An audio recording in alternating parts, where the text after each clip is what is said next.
हाँ, अब सही है।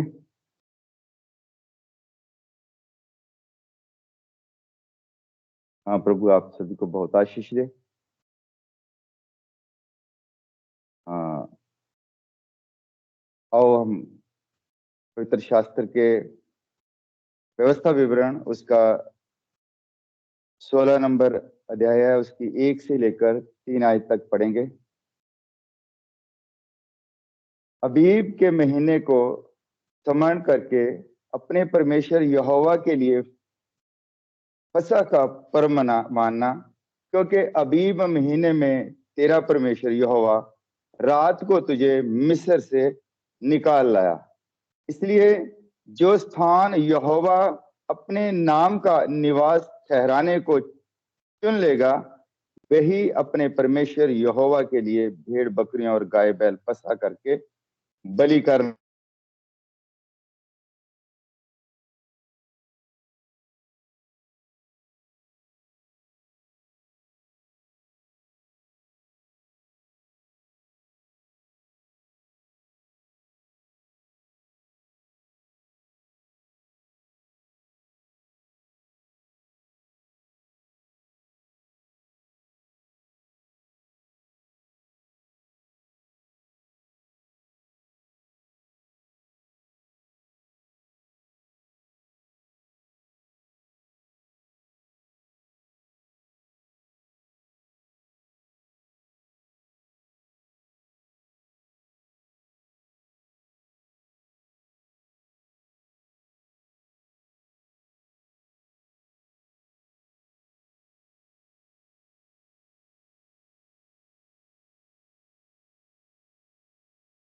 हम बीच में शायद कुछ डिस्टर्बेंस आ गई थी।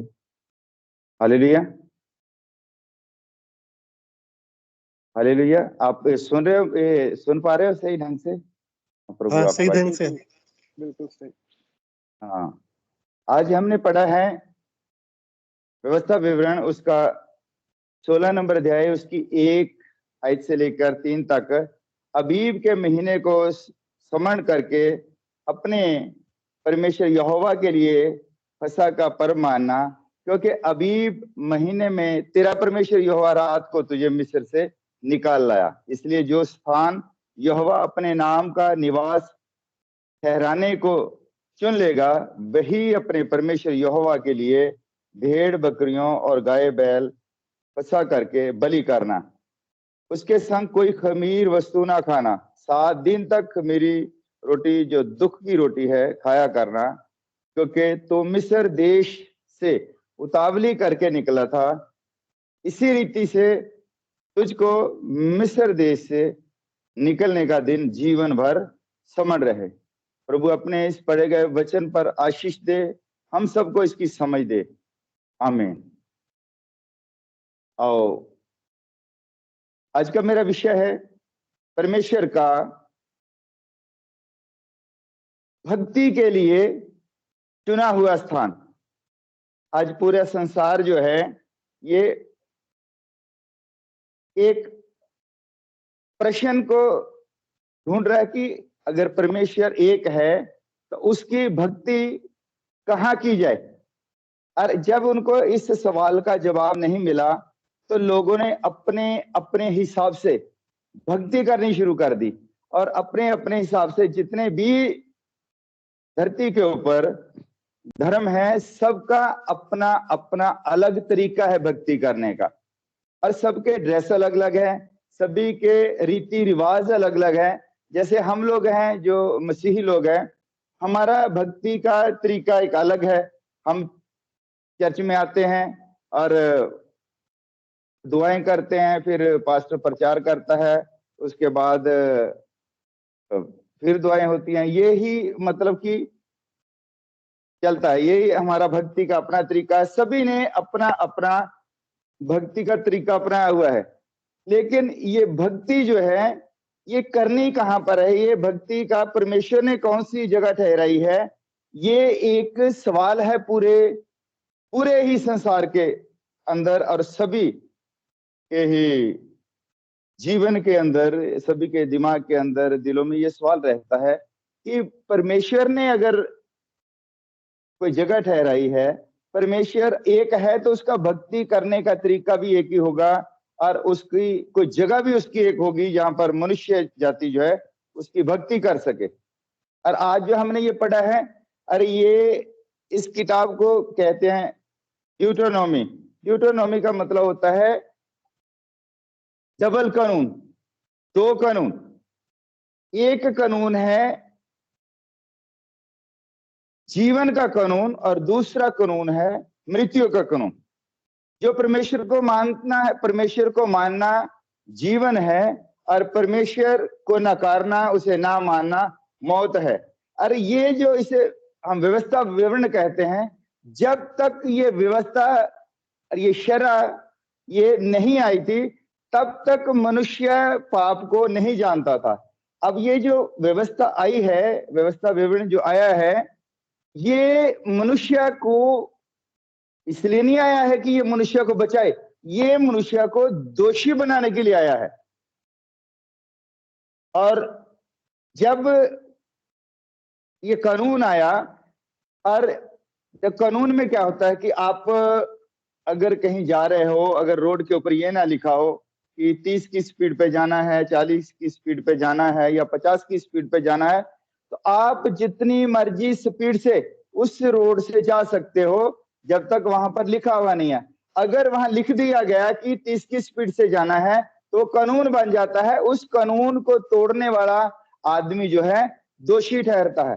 इसलिए जब तक ये व्यवस्था विवरण नहीं दिया गया था और मनुष्य नहीं जानता था कि पाप क्या है, लेकिन जब ये ठहरा दिया गया क्या नहीं करना है, और जब मनुष्य उसको करता है तो ये उसके लिए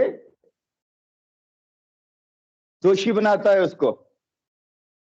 हालेलुया। और ये परमेश्वर का जो कानून आया, व्यवस्था जब आई, तो इस कानून के तहत आया कि जो भी मनुष्य पाप करेगा वो जरूर मरेगा। हालेलुया। जो भी मनुष्य पाप करेगा वो जरूर मरेगा। अब ये जब कानून आ गया और जब देखा गया कि पूरे ही संसार ने, पूरा संसार ही पाप में चला गया। जैसे आप लोग बाइबल को जानने वाले जानते हैं कि अदन के बाग में जो परमेश्वर ने नहीं करने को कहा था वो जब काम किया गया तो फिर पूरा ही संसार, हम सभी आदम में थे और आदम की वजह से हम लोग जो है सभी दोषी ठहरते हैं। और ये जो है जब हम दोषी ठहरते हैं तो ये परमेश्वर का जो सारा बनाया हुआ प्लान है वो एक सजा के नीचे आ गया। और इस सजा से बाहर निकलने के लिए उस कानून में कोई प्रावधान भी होगा, क्योंकि जिसने कानून बनाया है उसे पता है। और उस कानून के अंदर एक चीज लिखी है कि जो उसके ही अपने बहाए गए लहू के नीचे आएगा और उसको मानेगा वो ही बचाया जाएगा। क्योंकि जब मनुष्य जाति ने पाप किया, ये पाप कहां पर होता? पाप हमारे लहू में हो गया। और ये जरूरी था कि वो लहू बहाया जाए। और ये लहू बहाने का जो उसका ये तरीका है मनुष्य जाति को बचाने का। और मनुष्य ने अगर बचना है तो ये परमेश्वर के द्वारा मनुष्य के ऊपर, जैसे अफसिया 2 अध्याय उसकी 4, 8 और 9 में लिखा है, ये जो उद्धार हुआ है ये तुम्हारी ओर से नहीं वरना परमेश्वर का दान है, और ना कर्मों के कारण, ऐसा ना हो कि कोई घमंड करे। ये जो पूरी मनुष्य जाति जो पाप के अंदर गिर गई, और जिसने इसके लिए पाप से निकलने का कोई रास्ता ही नहीं था, क्योंकि सभी ने ही पाप कर लिया। और इसको पाप से बाहर निकालने के लिए जरूरी है कि मनुष्य एक स्थान को ठहराए और मनुष्य उस स्थान में आके भक्ति करे, और उसके बाद वो अपने इन पापों से निकल सकता है। और हम देखते हैं कि परमेश्वर ने, जब आदम ने पाप किया तो परमेश्वर ने वहां पर एक लेले की बलि की। और ये हम इसके अंदर थोड़ा सा पीछे चलते हैं कि ये जो पुराना नियम है सारा, जो पुराना नियम, ये नए नियम की प्रतिछाया है। जो जो भी पुराने नियम में हुआ है वो एक परछाई की तरह है, और नया नियम जो है वो उसका ओरिजिनल है। जैसे हम एक नेगेटिव होता है, जब फोटो खिंचवाते हैं, वो जो नेगेटिव होता है जब उसको डार्क रूम से निकालते हैं उसके बाद असल तस्वीर आती है।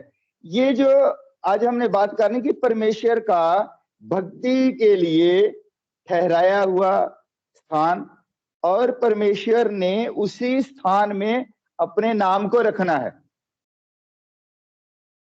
और अब हम पुराने नेम को देखते हैं कि जो जो पुराने नेम में हुआ है वो एक छाया है। और शुरू से हम देखते हैं कि अदन के बाग में जो एक लेले को बलिदान किया गया वो भी किसी चीज की छाया है। और इसके बाद जो हमने पढ़ा है यहाँ पर एक है पसह का पर्व मनाना है, ये भी किसी चीज की परछाई है। और आप देखते हैं कि जब इस्राएली लोगों को मिस्र से निकाल के लाया गया तो वहां पर एक लकड़ी के ऊपर पीतल का सांप बना के टांगा गया, वो भी प्रतिछाया है। जीवित जल की जो वहां पर चट्टान है वो भी किसी चीज की प्रतिछाया है। और प्रायश्चित का लहू, और वो एक जो वहां पर जब वो जलाते थे बलिदान को तो वहां पर जो लकड़ियां चिनते थे उनको भी ऐसे क्रॉस में रखते थे। और ये हर चीज जो है ये पुराने नियम में जो जो किया जाता था ये परछाई है, ये नेगेटिव है। और हम देखते हैं कि जब इसको एक डार्क रूम से निकाला गया, और ये परछाई क्या होती है, किसी ओरिजिनल चीज का परछामा होता है, उसकी परछाई जैसे होती है। तो परछाई ये बताती है कि कोई ओरिजिनल चीज है। और ये सारे जितने भी हम चिन्ह देखते हैं सभी कुछ ये हमें किसी और चीज को दर्शाते हैं। और जब हम इसको डार्क रूम से निकाल के ये जो धुंधला इसको बाहर साफ निकल के जो तस्वीर आती है तो हम देखते हैं कि ये जो कुर्बानी का लीला क्या है, जो पसह के पर्व पे काटा गया, जो अदन के बाग में काटा गया, जो लकड़ी के ऊपर सांप है उसको टांगा गया, प्रायश्चित का लहू क्या है, और ये जो लकड़ियां जलाने का तरीका क्या है। और ये एक जो खास बात है कि जब वो लोग सफर में जा रहे थे तो जो स्वर्ग से मन्ना गिरता था वो भी किसी चीज का नमूना है। और इसके बाद जब वो लोग भक्ति करते थे तो उन्होंने एक तंबू बनाया, और वो जो तंबू है वो भी किसी चीज का नमूना है। अब ये सारे नमूनों को जब हम देखते हैं कि जब इस नेगेटिव मेरा कहने का मतलब जो तस्वीर जब खींचते थे पहले एक नेगेटिव होता था, उस नेगेटिव को जब डार्क रूम में से निकाल के बाहर निकाला तो जो हमारे सामने तस्वीर बन के आई वो तस्वीर थी प्रभु यीशु मसीह की। जो कुछ भी पुराने नेम में किया जाता था वो प्रभु यीशु मसीह का ही नमूना था। हालेलुया। क्योंकि परमेश्वर ने जो स्थान ठहराया है अपने नाम के लिए और कोई नाम नहीं है, वो नाम है प्रभु यीशु मसीह। हम देखते हैं कि ये नमूनों को हम मिलाते हैं। अभी वो जो तंबू था, तंबू के अंदर जो नेम का संदूक था, और वो जो नेम का संदूक था उसके अंदर 3 चीजें रखी होती थी। एक वचन जो पट्टियों के ऊपर लिखा था, और दूसरा जो है वो हारून की छड़ी, और तीसरा वो जो मन्ना जो परछाई थी। अब हम देखते हैं कि ये जो तीनों चीजें हैं, अब यूहन्ना उसका 6 नंबर अध्याय उसकी 47 और 47 से लेके 51 तक आप लोग पढ़ सकते हो। और वहां पर लिखा कि मैं आपको सच सच कहता हूं, जो निश्चय करता है सदीपक जीवन उसी का है, क्योंकि जीवन की रोटी मैं हूं। अब ये हम देखते हैं कि वो जो उसके अंदर नेम के संदूक के अंदर सब कुछ रखा है, जब प्रभु यीशु मसीह को सलीब के ऊपर, वो जो आप देखते हैं कि वो लकड़ी के ऊपर जो पीतल का सांप था, उसकी असल तस्वीर क्या है कि प्रभु यीशु मसीह ने सलीब के ऊपर आना है। अब जब उसको सलीब पे दिया गया तो उसका आखिरी शब्द था कि पूरा हुआ। जैसे ही उसने कहा पूरा हुआ, और वो जो तंबू के अंदर जो पर्दा था वो फट गया, और देखा तो अंदर जो है कोई भी नेम का संदूक नहीं था, क्योंकि ये तीनों चीजें, ये तीनों ही चीज जो है जीवन की रोटी वो खुद था, और वचन भी वो खुद था। क्योंकि यूहन्ना में लिखा है, यूहन्ना 1 में लिखा कि आदि में वचन था और वचन परमेश्वर के साथ था और वचन देहधारी हुआ। और जब हम देखते हैं कि ये सब कुछ, और ये सारा कुछ जो था, ये पुराने नेम में जो था वो नए नेम में उसका क्लियर होता जा रहा है। और परमेश्वर ने वहां पर एक अपना नाम रखना है। यूहन्ना 5 नंबर अध्याय उसकी 43 में लिखा है, मैं अपने पिता के नाम पे आया हूं और तुम मुझे नहीं मानते हो, और अगर कोई अपने नाम से आता तो आप उसे जरूर मानते। अब क्या है कि हम इस सभी को जानने के लिए जो पहला यूहन्ना उसका 5 नंबर अध्याय और उसकी 7 और 8 में जो उसकी 7 नंबर आयत है, वो हमारी जो है पंजाबी की बाइबल और हिंदी की बाइबल में वो दर्ज नहीं है। अगर आप लोग तो पढ़ते हो, इंग्लिश की बाइबल पढ़ते हो, और किंग जेम्स वर्स में उसका 7 नंबर में लिखा है, देयर आर 3 फादर और वर्ड एंड होली गोस्ट। मतलब कि स्वर्ग में 3 है, पिता है, शब्द है और पवित्र आत्मा है। और ये पिता है, वहां पर शब्द है और पवित्र आत्मा है। तो धरती पे क्या है? लहू है, पानी है और पवित्र आत्मा है। अब बहुत सारे लोग जो है परमेश्वर को 3 करके मानते हैं, पिता मानते हैं, पुत्र मानते हैं, पवित्र आत्मा मानते हैं। लेकिन ये पिता जो है पुराने नेम में जो था वो पिता का काम करता है, और जब नए नेम में आ गया तो पुत्र का काम करता। आज हमारे बीच में वो पवित्र आत्मा का काम करता है, पवित्र आत्मा के रूप में काम करता है। ये 3 नहीं है, एक ही परमेश्वर है। और पूरा संसार जो है ये इसी चक्कर में पड़ गया कि 3 परमेश्वर है। 3 परमेश्वर ने एक वचन में लिखा है कि परमेश्वर का एक नाम है, और वो नाम जो है, जब प्रभु यीशु मसीह आया, बोलते मैं पिता के नाम से आया हूं और तुम मुझे नहीं मानते हो। प्रभु यीशु मसीह और वचन एक ही था, वो ही पवित्र आत्मा के रूप में आज हमारे अंदर काम कर रहा है। और हम देखते हैं कि पुराने नेम में जो नाम है, जिनको लोग सोचते हैं कि ये परमेश्वर का नाम है, परमेश्वर का नाम नहीं है वो। पुराने नेम में हम उसे यहोवा कहते हैं। और यहोवा जो है उत्पत्ति 22 और 24 में लिखा है कि यहोवा जिरे है। यहोवा जिरे का मतलब होता है वो प्रोवाइडर है। वो प्रोवाइड क्या करता है? वो हमें छुटकारा प्रोवाइड करता है। और यहोवा राफा वो चंगाई देता है। और चंगाई किसके नाम से है? प्रभु यीशु मसीह के नाम से। यहोवा शलोम है, वो हमारी शांति है। और आप सभी जानते हो कि शांति का राजकुमार कौन है? प्रभु यीशु मसीह। यहोवा निसी है, यहोवा हमारा झंडा है। और यहोवा राह है, वो हमारा चरवाहा है। और यूहन्ना की किताब में आप देखते हैं कि प्रभु यीशु मसीह कहता कि अच्छा चरवाहा मैं हूं। और आगे है यहोवा सल्किनो, वो हमारा धर्म है। और आगे आके यहोवा क्षमा, जो क्षमा का मतलब है जो यहाँ मौजूद है। और अभी आप लोग ये नहीं सोचना कि मैं कोई शायद ऐसे ओनली जीसस का या ये कुछ ऐसे मैं प्रचार कर रहा हूँ। हम ओनली जीसस नहीं है, हम पिता को भी मानते हैं, पुत्र को भी मानते हैं, पवित्र आत्मा को भी मानते हैं। लेकिन वो हर समय पर उसने जो काम किया है वो एक नाम के नीचे काम करता है। और जो नाम था इसको जो कहते थे एलोहिम।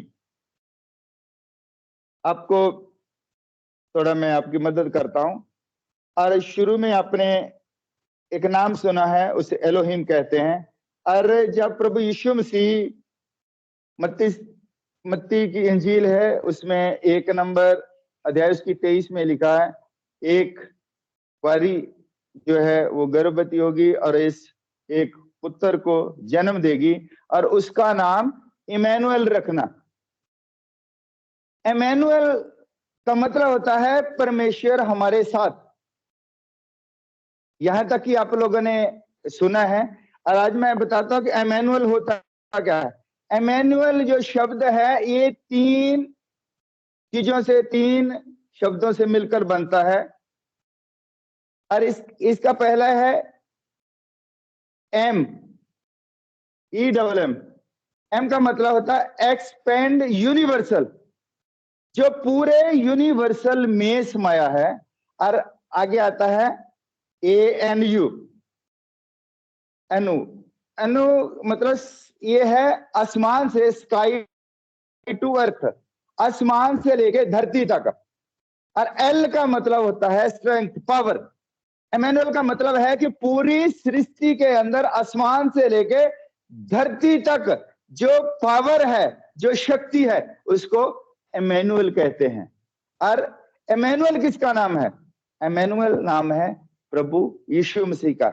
ये अरामी भाषा का शब्द था और इसको ग्रीक वालों ने यशुआ कर दिया और इंग्लिश वालों ने जीसस कर दिया और हिंदी वालों ने यीशु कर दिया और हम पंजाबी वालों ने यीशु मसीह कर दिया। और अलग अलग भाषाओं ने कर दिया, लेकिन वो था इमैनुअल। इमैनुअल मतलब कि परमेश्वर हमारे बीच में, जो ऑलमाइटी है, जो सर्वशक्तिमान है, वो धरती पर आ गया ताकि परमेश्वर जो है उसके अंदर, इस नाम के अंदर अपनी भक्ति करवाए। और स्वर्ग के नीचे और धरती के ऊपर दूसरा कोई नाम नहीं दिया गया है जिस नाम से हम बचाए जाएंगे। ये पिता, पुत्र और पवित्र आत्मा जो है, ये ट्रिनिटी वालों ने ये इसको तीन परमेश्वर बना करके पूरे संसार को दिया है, जबकि 3 परमेश्वर नहीं है, एक ही परमेश्वर है। और उसने अपनी भक्ति के लिए जो नाम चुना है वो नाम है प्रभु यीशु मसीह। और जो स्थान उसने चुना है, क्योंकि पवित्र आत्मा जो है, जो हमने उसमें पढ़ा है यूहन्ना 1 नंबर, पहला यूहन्ना उसका 5 और 7 में पढ़ा है कि वहां पर 3 है, पिता है, शब्द है, आत्मा है। अगर आत्मा को देखा नहीं जा सकता और आत्मा को एक शरीर चाहिए। शरीर क्या होता कि जैसे उत्पत्ति में परमेश्वर ने जब मनुष्य को बनाया तो उसने मिट्टी ली, और मिट्टी क्या है? शरीर है। और उसके अंदर जो उसने आत्मा डाला वो मनुष्य है। इसलिए ये जो प्रभु यीशु मसीह है एक शरीर है, एक देह है, जो उसके अंदर आत्मा आया वो परमेश्वर है। तो ये मिलकर के परमेश्वर की भक्ति का एक स्थान बन गया। हालेलुया। अगर किसी ने आज पूरे संसार में अगर कोई भक्ति करना चाहता है, अगर कोई चाहता है परमेश्वर को जानना, तो एक ही एक स्थान है, वो स्थान है प्रभु यीशु मसीह। एक ही नाम है, वो है प्रभु यीशु मसीह, जो पुत्र बन के हमारे बीच में आया। हालेलुया। वचन में लिखा है जो पुत्र पे विश्वास नहीं करता वो बचाया नहीं जाएगा, और जो पिता पे विश्वास नहीं करता वो भी नहीं बचाया जाएगा।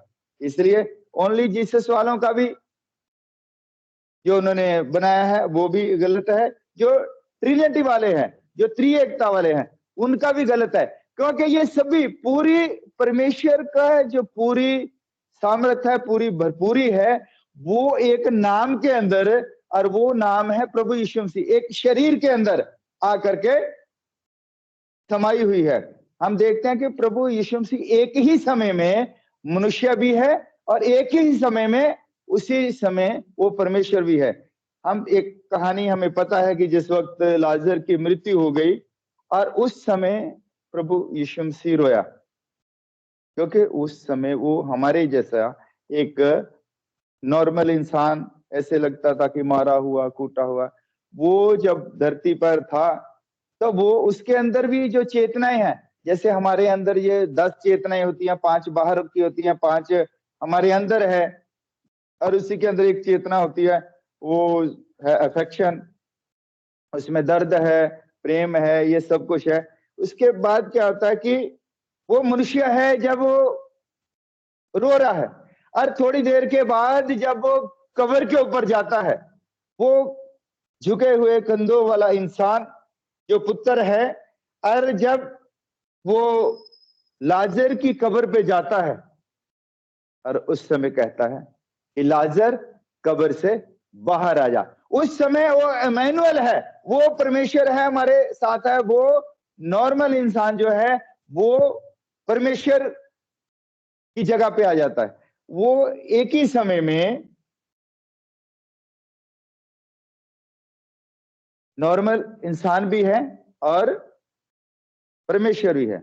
हम देखते हैं कि अगर कोई पवित्र आत्मा को पाना चाहता है, आज हम सभी दुआ करते हैं कि प्रभु हमें पवित्र आत्मा दे दे, पवित्र आत्मा दे दे। पवित्र आत्मा को पाने का यही एक तरीका है कि सबसे पहले आप प्रभु यीशु मसीह को जाने, और उसको जानने के बाद जब हम उस पर विश्वास करते हैं तब पवित्र आत्मा हमें दान में दिया जाता है, तब पवित्र आत्मा हमारे अंदर आता है। क्योंकि पवित्र आत्मा को रहने के लिए वो जो स्थान है परमेश्वर ने अपने लिए स्थान बनाया है, वो स्थान है प्रभु यीशु मसीह। उस स्थान के अंदर पवित्र आत्मा आगे रहता है जब आप प्रभु यीशु मसीह को पहन लेते हो, जब हम तौबा कर लेते हैं, उसके बाद जब हम बैप्टाइज होते हैं, बपतिस्मा लेते हैं, तब पवित्र आत्मा जो है हमें दिया जाता है। क्योंकि पवित्र आत्मा जो है उसके रहने का स्थान, जो शरीर है, वो शरीर प्रभु यीशु मसीह है। हालेलुया। और परमेश्वर की भक्ति का स्थान आज जो पूरा संसार कोई किसी को मानता है, कोई किसी को मानता है, वो एक भ्रम में है। और हम सब जानते हैं कि अगर कोई परमेश्वर है तो वो है प्रभु यीशु मसीह। एक छोटी सी गवाही के साथ मैं खत्म करूंगा। एक पाकिस्तान की लड़की है, उसका नाम गुलशन, आप लोग यूट्यूब पे उसकी गवाही सुन सकते हो। वो मुस्लिम परिवार से थी, उसका जो परिवार था वो बहुत ज्यादा, वो भी धार्मिक परिवार था। वो जैसे वो उनके होते हैं काजी वगैरह लोग, उसी परिवार में पैदा हुई थी। वो सभी खुद चलाते थे, ये सब कुछ प्रचार का काम करते थे। और वो जो लड़की जब 4-5 साल की थी तो उसे पैरालाइज हो गया, और जब उसे पैरालाइज हो गया तो वो उसके घर वाले उसको जगह जगह लेकर के गए, बहुत जगह लेकर के घूमे, और उन्होंने अपने मुल्क का कोई भी बढ़िया डॉक्टर नहीं छोड़ा। उसके बाद वो जहाँ उनका सबसे बड़ा है सऊदी अरबिया वगैरह, वहां 5 बार उसको, ये उसकी गवाही है, लड़की की गवाही मैंने सुनी है, वो उसको 5 बार वहां लेके गए। और सारा जब वो घूम घूम के थक गए, परेशान हो गए, उसके बाद उन्होंने उस लड़की को उसके हाल पे छोड़ दिया। और जब वो अपने रूम में अब पड़ी रहती है, अब धीरे धीरे वो धीरे धीरे करके वो जब 12-13 साल की हो गई, और उसके बाद जब लड़कियां या कोई भी आदमी है जिसको अपनी समझ जब उसकी आती है, वो सोचना शुरू किया कि मैं ऐसे क्यों हूं। और उसने एक सवाल उसके मन में आया, उसने जो उसने प्रार्थना शुरू की, वो बोलते कि अगर जिसने भी मुझे बनाया है, मैं ये नहीं चाहती कि वो मुझे अच्छा कर दे, मुझे वो चंगाई दे दे, मैं अच्छी हो जाऊं, मैं बस ये जानना चाहती हूं कि मैं ऐसी क्यों हूं, ये इस हालत में मैं क्यों, बस मुझे इतना पता चल जाए ये मेरी क्या गलती है, मैं ऐसी क्यों हूं, और बस इतना पता चल जाए। बस उसने रोज रो रो के दुआ करनी कि मुझे बस ये पता चल जाए मैं ऐसी क्यों हूं, कौन है जिसने मुझे ऐसा बनाया है, मेरा कसूर क्या है। और एक दिन वो अपने कमरे में रो रो के दुआ कर रही थी, अरे वो बोल रही मैं ऐसी क्यों हूं, मुझे ऐसा क्यों बनाया गया है, बस मुझे इसी चीज का उत्तर चाहिए, मैं अच्छा नहीं होना चाहती, बस मुझे ये पता चल जाए कि मैं ऐसे क्यों हूं। और उस कमरे में एक धीमी सी आवाज आती है, गुलशन। और जब वो आंखें खोलती है तो देखती है कि एक हाथ उसकी तरफ बढ़ा हुआ है और उसके हाथ के अंदर कील का निशान है। और वो बोलता है कि गुलशन, तू ये जानना चाहती है कि तू ऐसी क्यों है। उसने बोला, हाँ मैं ये जानना चाहती मैं ऐसी क्यों हूं। तो बोलता कि तू इसलिए ऐसी है कि तेरे अंदर से एक गवाही खड़ी हो कि एक है जो छुड़ाने वाला है, आज मैं तुझे चंगा करता हूं। और उस वो उठ के खड़ी हो जाती है। जब वो बाहर जाती है और उसके बाद वो अपनी माँ को बताती है, बोलती मैं चंगी हो गई। वो बोलती है ये कैसे चमत्कार हो गया, ये कैसे चंगी हो गई तू। वो बोलती कि मुझे प्रभु यीशु मसीह ने चंगा किया, वो ही अल्लाह है जिसे हम मानते हैं, क्योंकि इंग्लिश की बाइबल में शुरू में लिखा उत्पत्ति में ये जो एलोहिम है जो वो अल्लाह भी वही है और कोई नहीं है। और बोलती कि उसने मुझे बताया कि मैंने ही तुझे ऐसा बनाया ताकि तुझे चंगा करूं और तू जान सके कि एक ही नाम है जिसके नीचे चंगाई है। और मेरे भाइयों बहनों, प्रभु यीशु मसीह के अलावा कोई नाम नहीं दिया गया। तो पुराने नेम में यहोवा था और नए नेम में वो प्रभु यीशु मसीह है।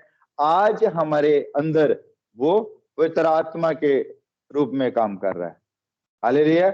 कोई भी काम उसके नाम के बिना नहीं है, सब कुछ उसी के नाम के नीचे है। हालेलुया। और मैं आस करता हूं कि आप लोगों को ये समझ लग गया होगा, ये समझ आ गई होगी कि परमेश्वर ने का जो तरीका है, जो पूरा संसार इस भ्रम में पड़ा है कि परमेश्वर की भक्ति कहाँ की जाए। परमेश्वर जो है ईंटों के बनाए हुए मकानों में नहीं रहता, ईंटों की बनाई हुई बिल्डिंगों में नहीं है।